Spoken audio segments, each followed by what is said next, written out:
The morning light filtered through the lace curtains of Maplewood Cottage, casting a soft glow upon the polished wood floors. Eliza Morton stood by the window, her hands absently twisting the ribbon of her apron as she watched her husband, Charles, loading his travel bag into the carriage.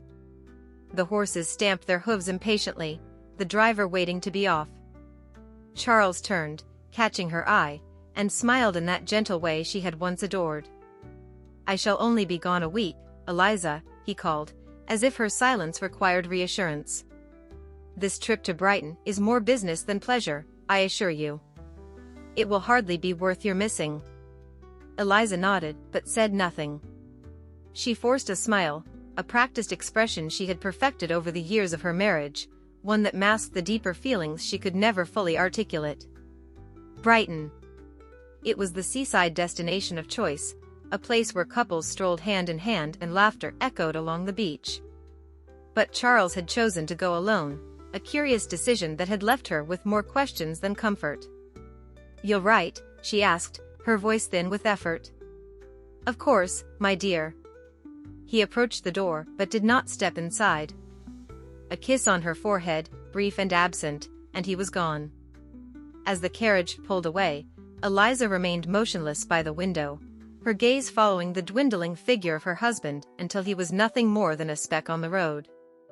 An emptiness crept over her, one she had felt more keenly over the past year. How often had she found herself alone in this grand, echoing house? The laughter and affection that once filled it had become memories, relics of a time when Charles had been her devoted companion, and she had been content in the simplicity of their life together. But that was before the quiet evenings spent in his absence became more frequent, before the vague promises of returning soon turned into distant recollections of happier days. Charles had changed. There were letters that came at odd hours, conversations cut short when she entered a room, and plans made without her. But there were no accusations, no words spoken to wound, only a growing void between them, a silence that neither seemed willing to break. Eliza turned from the window and wandered through the house, her footsteps echoing on the hardwood floors. The rooms felt large and empty, far too grand for one woman. She entered the sitting room, her hand grazing the back of the armchair where Charles had often sat reading. Her fingertips traced the worn leather, as though searching for a trace of him that lingered. A week, she thought. It was such a short span of time, and yet the weight of it seemed unbearable. What had once been comforting solitude now felt like isolation. She had never known loneliness to feel so loud. For distraction, she turned her attention to a letter that had arrived earlier that day. It was from her sister, Amelia, who lived in Bath. Eliza hesitated before opening it. Amelia's letters were often cheerful and filled with news of her bustling life, a contrast to the quiet existence Eliza now led. Her sister had long sensed that something was amiss between Eliza and Charles, though Eliza had always been careful to downplay her concerns. She was not one to complain. Yet, as she unfolded the letter, her eyes widened at the first lines. "Dearest Eliza, I have just learned the most astonishing news, and I cannot rest until I have shared it with you. It concerns a matter of great delicacy." Eliza's heart quickened, her fingers trembling slightly as she read on. The words that followed were more shocking than she had anticipated. It was something she had long suspected but had never dared to believe could be true. Eliza's breath caught as she read her sister's letter in haste, the neat script now blurred before her eyes. "It concerns a woman, dearest Eliza. A lady of some standing, Miss Catherine Dalton, who has been seen in the company of none other than your husband, Charles. I dare not believe such rumors myself, but they say he is most attentive to her, more so than any man ought to be who has a wife at home." Her pulse quickened, each word cutting deeper than the last. Eliza's fingers clenched the paper, as if by doing so she could control the turmoil rising within her. Catherine Dalton. The name was not unknown to her, though she had never met the woman. She had heard whispers of her beauty, her fortune, her unwed status, and it had always seemed that men flocked to her like moths to a flame. But Charles? Her own husband? Eliza's lips trembled, and for a moment, she felt the full weight of what her sister's words implied. Could it be true? She wondered, sinking into a chair. Could this explain the growing distance between us, the trips away, the late nights? Her mind whirled with 1,000 questions, none of them yielding answers. Charles had never given her cause to doubt his fidelity, at least, not overtly. But his affections had cooled in a way that left her restless, uncertain. She had attributed it to the natural ebbs and flows of marriage, believing that the comfort of their partnership was enough.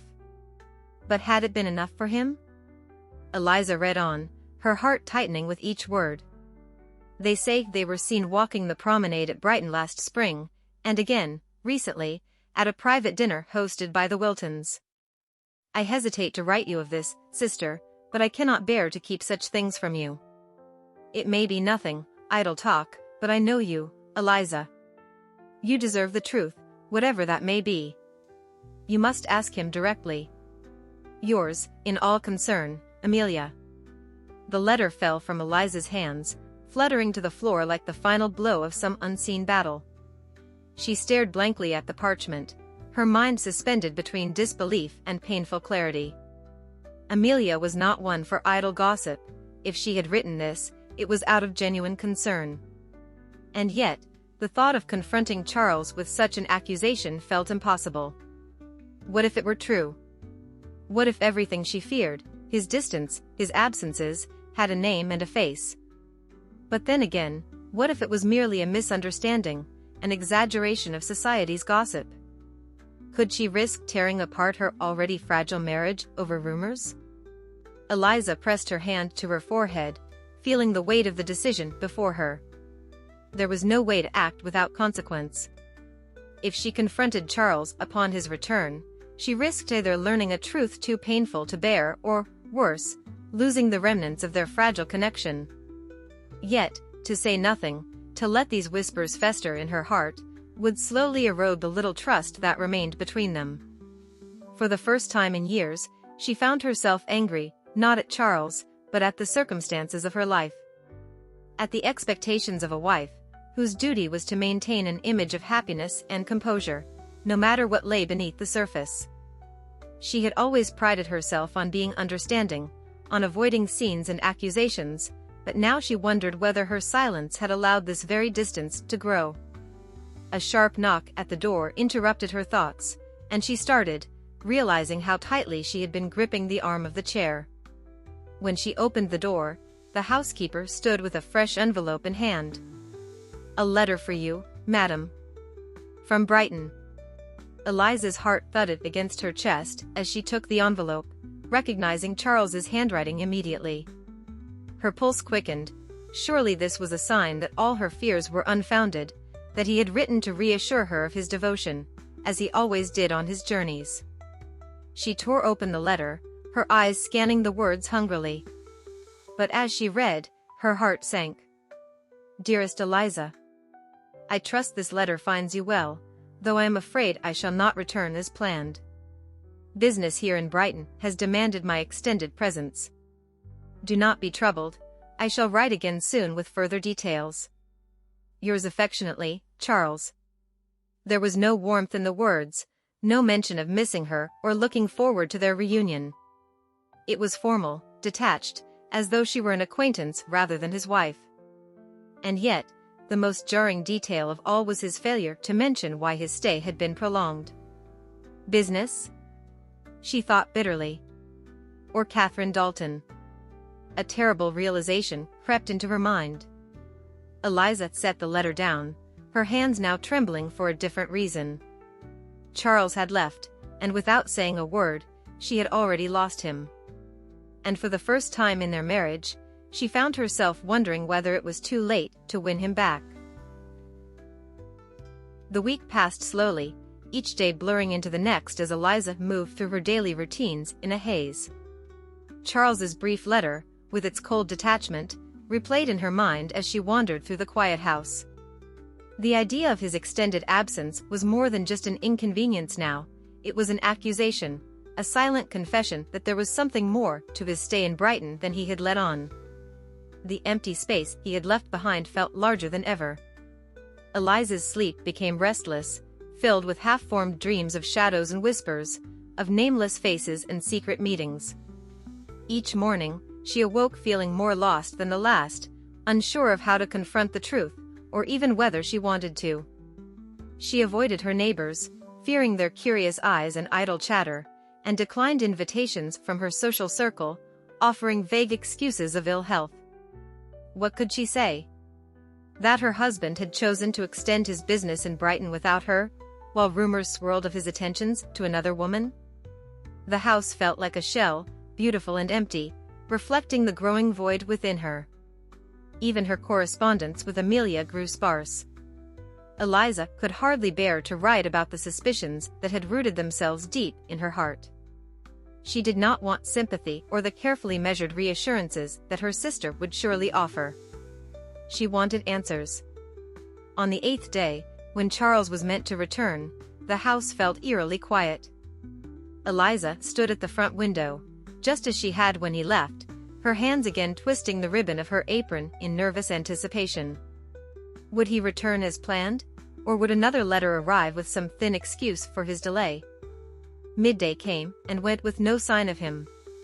By evening, her anxiety had turned into something darker, a realization that Charles was not coming home, at least not today. The shadows lengthened, creeping across the floorboards, and Eliza finally retreated to the small study where they had often spent their evenings together. She sat by the fire, though the flames did little to warm her, and stared into the dancing light, trying to steady her thoughts. It was then, as the clock struck 7, that the front door creaked open. Her heart leapt in her chest, a mix of dread and relief washing over her. Footsteps echoed down the hall, slow and deliberate. Charles had returned. But as the door to the study opened, the sight of him only deepened her unease. His face, pale and drawn, bore none of the warmth or familiarity she had hoped to see. There was no joyful reunion, no eager kiss. He stood there, almost a stranger, his coat still fastened, his eyes downcast as if the weight of the room itself were too much to bear. "Eliza," he said softly, though his voice lacked the affection she had longed to hear. "Charles," she replied, rising from her chair. "You're back." "Yes," he said, pausing awkwardly. He seemed uncertain, as if he were standing in a room not his own, in a home that no longer welcomed him. The space between them felt like a chasm, and for the first time in their marriage, Eliza did not know how to bridge it. "I received your letter," she ventured, trying to keep her voice steady. "I had not expected your trip to be extended." His eyes flickered to hers briefly, before settling on the hearth behind her. It could not be helped. There it was again, the vague explanation that told her nothing, the same detachment that had filled his letter. The silence between them stretched uncomfortably. Eliza felt her throat tighten, the weight of her unsaid questions pressing down on her. How long could she hold back? How long before the quiet between them shattered into something neither of them could mend? Could it really not have been helped, Charles? She asked quietly, stepping closer to him, her hands trembling at her sides. Or is there something else I should know? His face, still cast in shadow from the firelight, seemed to harden at her words. "I don't know what you mean, Eliza." Her breath hitched in frustration, and she felt the dam within her begin to crack. She had always been so careful, so measured in her words, never wanting to stir discord. But now, as she stood before him, the weight of her unanswered suspicions threatened to overwhelm her. "Amelia wrote to me," she said, her voice low. "She mentioned someone. A Miss Catherine Dalton." Charles stiffened, his expression freezing as though the very name had turned the room to ice. Eliza's heart pounded in her chest, the tension between them palpable. For the first time, she saw something flicker in his eyes, something like guilt. "You've heard the rumors then," he said, his voice oddly flat. Eliza's heart lurched at his words, but she held his gaze, determined now to hear the truth, no matter how painful. "Is it true? Charles, tell me. Is it true?" For a moment, she thought he would deny it, that he would brush it aside as idle gossip. But instead, he turned away, his silence more damning than any spoken confession could have been. The fire crackled softly behind them, filling the room with a warmth that neither of them felt. "I never meant for it to come to this," he finally said, his voice quiet, almost broken. Eliza's breath caught, her worst fears now realized. The ground beneath her seemed to shift, her world tilting on an axis she could no longer control. Everything she had feared, everything she had tried to dismiss, was now laid bare before her. And yet, even as the tears stung her eyes, something in his tone struck her as strange, an odd note of finality that chilled her to the bone. Charles was hiding more than an affair. Of that, she was suddenly certain. Eliza stood frozen, her hands clasped tightly at her sides as she watched her husband's back. His words had left her shaken, but there was more than the confession of an affair lurking in the tension of the room. She could feel it, an unspoken truth weighing heavily between them, something that Charles had not yet admitted. Her heart raced, but she steadied her voice. "You say you didn't mean for it to come to this," she said slowly, her eyes narrowing as she searched his expression for a clue. "What is it you haven't told me, Charles?" He didn't answer immediately. Instead, he removed his coat and moved to stand by the fireplace, his back still turned to her, staring into the flickering flames as though they held the answers he was unwilling to voice. The minutes ticked by, each second increasing the tension that knotted Eliza's stomach. "Charles," she repeated, her voice firm, though the tremor beneath it betrayed her nerves. "If you care for me at all, if you ever did, tell me the truth." At last, he turned to face her, his features drawn and lined with a weariness she had not seen before. He looked older, as if the weight of his secrets had aged him in just a matter of weeks. His eyes, once warm and kind, now carried a shadow of regret. "I went to Brighton," he began, his voice low and controlled, "to resolve a matter that has been troubling me for some time. It wasn't business, as I had said. It was Catherine." Eliza felt a pang in her chest at the sound of the other woman's name, but she held her ground, refusing to look away. "Catherine and I," he paused, his eyes flicking to hers, then away again. "There was an attachment, yes. But it wasn't what you think. She and I, were never lovers." Eliza blinked, stunned by the words. She had expected a full confession, a betrayal of the deepest kind, but instead, she was met with a statement so simple and bare that it momentarily left her speechless. "You," she stammered, searching his face for a lie, for some sign of falsehood. "You weren't involved?" "No," he said, shaking his head. "I was tempted, God knows I was tempted. She is beautiful, and wealthy, and society would have deemed such a match respectable. But in the end, I couldn't do it, Eliza. I couldn't go through with it." A wave of confusion washed over her. "Then why? Why the secrecy? Why didn't you tell me?" Charles's expression darkened, and he sat heavily in the armchair by the hearth, resting his elbows on his knees, his hands clasped together as if trying to steady himself. "Because I didn't know how to tell you the truth about what I've done. It wasn't an affair I was hiding, Eliza. It was something far worse." Eliza's heart pounded in her chest. She had braced herself for the pain of infidelity, but this unknown confession filled her with a dread far deeper than she had anticipated. "What do you mean?" she whispered, almost afraid of the answer. He took a deep breath, his face drawn in torment. "I have ruined us, Eliza.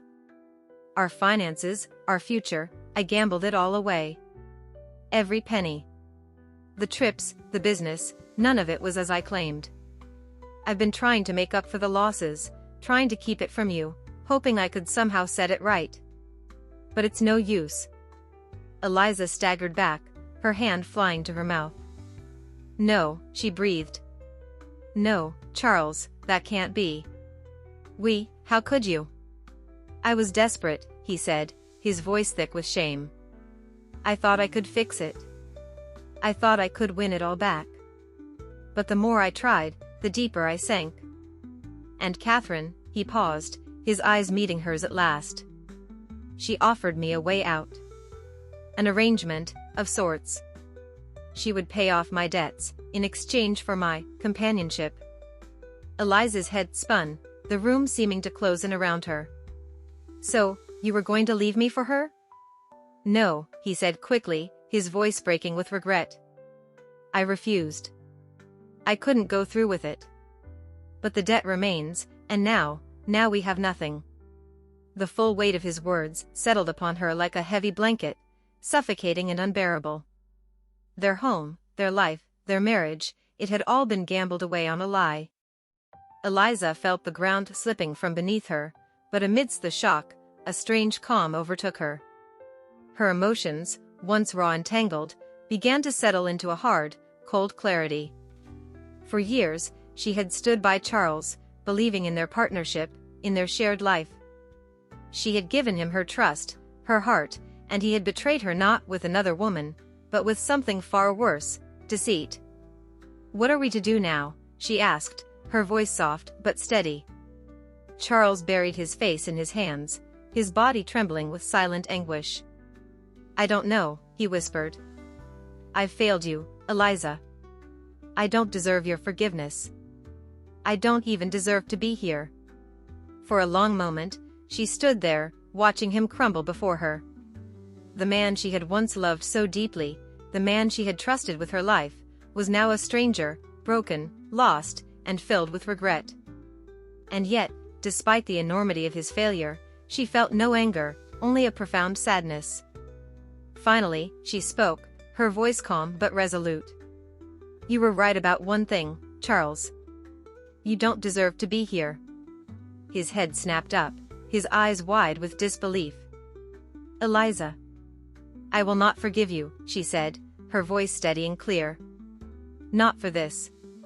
I will not stay in this house, pretending that what we had is still real. You've made your choices, and now I will make mine. Charles looked at her, broken and pleading, but Eliza knew there was nothing left to say. Without another word, she turned and walked out of the room, her heart heavy, but her resolve unshaken. By the time dawn broke the next morning, Eliza was gone. If you liked it, subscribe to the channel and enjoy these other amazing stories.